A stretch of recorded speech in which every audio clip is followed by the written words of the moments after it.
சமூகம் விரும்பாத சுபாவங்கள். பிறரை வெறுப்பேற்றுவது.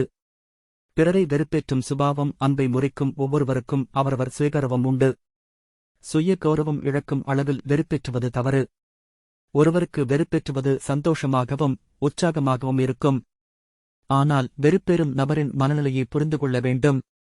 மனவியல்படி உங்களை யாரேனும் வெறுப்பேற்றினால் உங்கள் மனநிலை எவ்வாறு இருக்குமோ அதேபோல்தான் பிறருக்கும் இருக்கும் என்று புரியும் தன்மை இருந்தால் அது சிறந்த ஞானம்.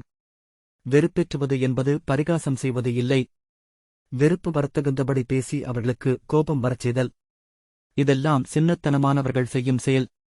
இந்த கொடிய சுபாவம் சில பேர்களுக்குத்தான் இருக்கும். இதன் முடிவு தேவையில்லாத சண்டை, பிரச்சனை, மனக்கஷ்டம், விரோதம், பகை என்பவை. இது சமூகம் ஏற்றுக்கொள்ளாது. தனக்கும் பிறருக்கும் பயனில்லாத செயல். நேர்மறை யோசனை உள்ளவர்கள் இச்செயலில் பங்கேற்க மாட்டார்கள். வெறுப்பேற்றும் சுபாவத்தை நிறுத்த வழிகள்.